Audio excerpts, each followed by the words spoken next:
Right, and 3, 2, 1. Hello, I'm actually recording this because it's quite important and I don't want to repeat myself like a broken record. So I'm just going to clear up a few things about the science assessment, which I think might be useful for you. And to that end, Year 5, the learning intention here is that students understand the form and content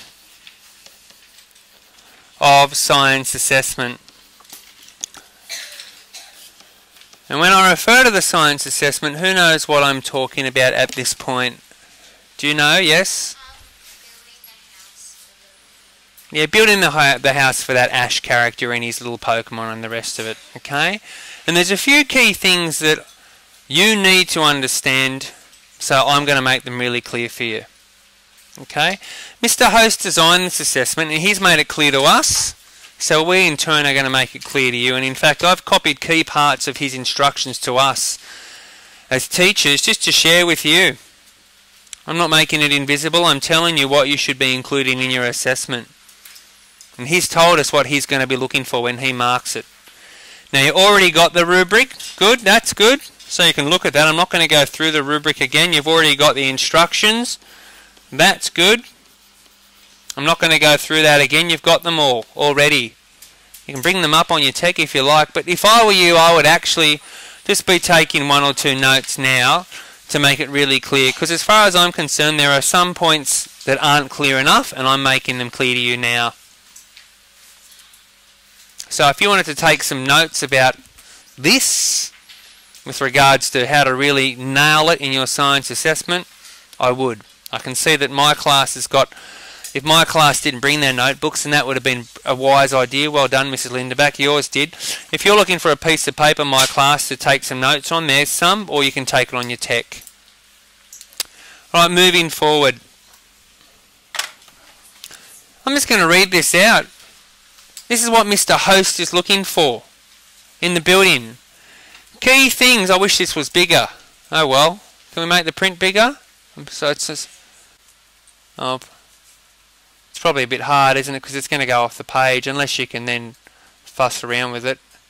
Oh, thanks, Mrs. Lindeback. That's really clear what you've done. I really appreciate that. Great. Okay, thanks, Mrs. Lindeback. Good. Key things to consider. Right, you're going to have to consider the environmental sustain... Oh. Yep, it's alright. You're going to need to consider the environmental sustainability of your house, right? So think about that. That's key. Mr. Host has sent this in an email to us. This is what he's looking for. That includes items like recycled materials, energy efficiency. We've looked at that. That includes that website that we looked at, that home innovation website. We might pull that up at the end, Mrs. Lindeback, if that's all right. An understanding of the systems, inclusion of pet-friendly features. He's talking about the Pokemon, isn't he, when he's talking about pet-friendly features? Ash doesn't have a dog, he's got a Pikachu. Alright? And a spare room for visitors and a training space. I'm recording this, so if you're in a panic, oh, Mr. Burns, you're going too fast, thank goodness I'm going to upload it in about 30 minutes to the internet for you. I'm going to cut out all the distractions as well. So you'll have this forever. When you're 80, you'll be able to look me up on the internet and say, oh, that was so cool, that lesson. Right? I know you'll all do that. Right, students. They will. They. Who's they? When I say they, who am I talking about? Georgina, who's they? No, this is instructions about the assessment that you're doing. Right? So who's the magical they? Jessica? You! Yeah, I've taken this straight from Mr. Host. He's talking about you. They will also need to identify that it is a north-facing home. I hope you've worked out that. You know, why are north-facing homes important with regard to energy efficiency and sustainability? It's right there on the board. Harper? Oh, I think the sun rises in the east, actually. But then to show their understanding of this, e.g. windows facing north, allow natural light and heat in. So that's just the key issue. You can explore that a little bit more. The sun does rise in the east. It can be too hot actually to have windows facing the east in this continent. You don't want your windows facing the east in Australia. It's just far too hot. Okay, so house with most of the windows facing north allows for greater energy efficiency and coolness in the summer and warmth in the winter. Alright, moving onwards. Now, it's alright if you don't have this. I'm going to record it and it's going to go on the internet for you, so it's okay. Right, this is really key, and this is why I decided to have this lesson, because I know that Mr. Host came in here the other day and did some work, but I'm not sure we all got it, so I'm doing it again for you. Okay, this is what he's told us in an email, and I read this email, Sophia K, and I've gone, oh, I don't think U5 gets this. So that's why we're having this lesson right now, Kyle. That's why we're here right now. Okay? For the assessment, who's I? Who's I? Leela? Mr. Host, I will be reviewing all documentation. That means all your stuff, all your planning that you put into it. On Thursday the 23rd of September, that's in about a fortnight, isn't it, Mrs. Lindeback? It is, exactly. 2 weeks. Including how they empathised and defined the problem using the design brief. Alright, now, hand up if you're in Mr. Host tech class and tech group and design group. And okay, you know, he's always going on about this design thinking stuff, isn't he? It's very important to him. He is looking at that in this assessment.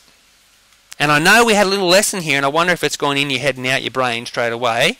Remember when he was out the front talking about all this design stuff? Put up your hand if you remember when Mr. Host was here talking about things like empathy and define. Put up your hand if you remember that. Yeah, good. Okay. Well, he's looking for that. And I'm not sure that we're strong enough on that. So, he's looking to see your ideate, your brainstorming, your floor plans and other notes taken. To that end, Year 5. I wonder if you remember that. Do you remember the hexagons he had on the board that showed design thinking? Does anyone remember that? Yeah. These are these hexagons, guys. I've just got them here. What this doesn't let me do is undo, which is an issue. So that's the one weakness of it. I've got them here, guys. Now I want you to imagine you're Mr. Host. He's going to be coming, James. I know I've got 5 minutes left. I've got 10 minutes till I bore you to tears. I'm 5 minutes in. Okay? Mr. Host is coming. He's going to be looking for empathy. So if I were you, in your group, I would have a Google slide or a document or a piece of paper that you can show him that's titled empathy. And empathy, by the way, defined is this. Learning about the audience you are designing for. So Ash and company. So Mr. Host wants to see that you've tried to put yourself in Ash's shoes and Pikachu's shoes and Charmander's shoes or whatever. That you understand the audience. And the simplest way to do that, if I were you, is I would have a document that says like that, and I would have empathy written on it, whether it's a Google Doc or whatever, and I would have, you know, what the audience needs, what Pikachu needs, what Ash needs, what so-and-so needs. I would have that, so he can say to you can say to him on Thursday, here's where we empathised, Mr. Host. Does that make sense? Okay, good. The next one that I know he'll be looking for is how have you defined. This is part of the design thinking process. And define means, have you clarified questions that need to be solved based on empathy? So again, right, because I'm not a brain scientist, I'm not a rocket scientist, I would make this really obvious. I would have a Google slide, again, or a piece of paper, or whatever. But something that you can show Mr. Host that's got this on it. Define. So he says, where did you define the Mr. Host goes, where did you define your thinking process? You can go, it's here, Mr. Host, on this piece of paper that says define. Right? And you should put some questions there that need to be solved. For example, how do we make this house suitable for Pikachu? How will this house be suitable for Ash? Where will Professor Oak sleep when he visits? It's not rocket science, guys. It's just put some questions down there that are pertinent to the problem. Does that make sense, Tom? Great. So when Mr. Host comes in, Isaiah, he goes, oh, hello, I'm Mr. Host. Have they empathized? Oh, yes, they have. Have they defined? Oh, yes, they have. Because you've got these documents that say empathy and define. Does that make sense, Andrew? Are you with me, Jasmine? Good, because I don't want to be out the front talking to myself. I do enough of that at home. Right? Now, the next thing that Mr. Host is looking for, and we're nearly finished, by the way. It's all right. We're nearly finished. The next thing Mr. Host is looking for is this fancy word called ideate. And all the trendy people in education love to talk about ideating.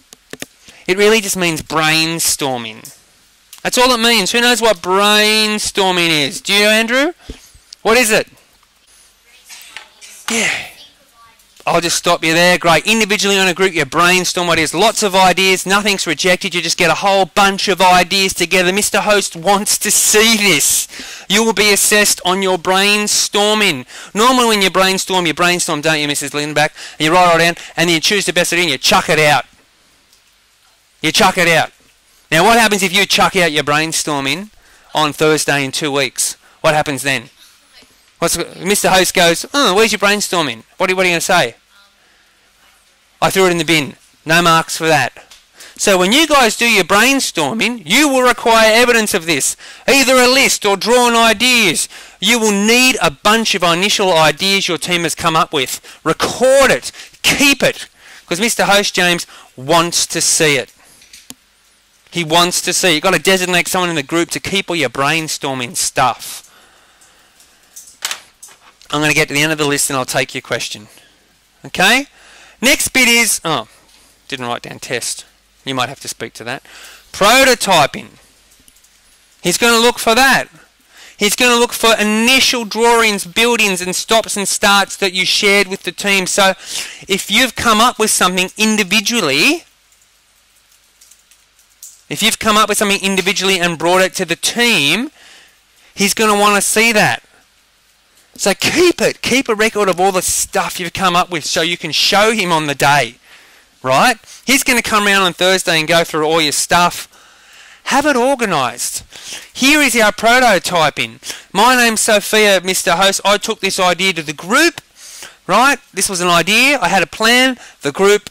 I shared this with the group. I came up with it myself. I shared it with the team. It was my stuff. And that's important to Mr. Host. It's stuff that you've shared with the team. Now the last bit was test, wasn't it? And I actually didn't write that down, Mrs. Linderback. And we agreed that testing... Can you speak to that, Mrs. Linderback? Because I thought your definition was really clear. Can you? And I'll repeat it for the recording. Okay, so I'm just going to say that for the recording. So testing is when you take the prototype to an individual in your group or the group itself, you get some feedback because they say something like, oh, where is Professor Oak going to sleep? And then you change because of that feedback. And Mr. Host wants to see evidence of that. So maybe if I'm in Emerson's group, I show her my idea, I show her my prototype, and Emerson actually writes on my prototype and says, where is Professor Oak going to sleep? Just some evidence that I've got some feedback on my document. Does that make sense? Year 5? I think that's a pretty complex idea. Yeah, exactly. It's no good just having a wonderful house at the end. Mr. Host is looking for evidence of all 5. 1, 2, 3, 4, 5. 1, 2, 3, 4, 5. So make sure you've got evidence of that. Make sure you've got it. Make sure you've got down here, you've got some sort of a document that you presented to the group. Here's your plan. But someone in the group has fed back and written on the document so you can show Mr. Host, here's my testing. Make sure you've got it, because you know I'm not going to make sure for you. You've got to. This is me setting you up for success. I'm doing the best I can. Okay, finally I will do a short interview with the group as individuals to assess their explanations of what they've created and why. So you don't have to write down a big long explanation. You've just got to know. You've just got to know. Right?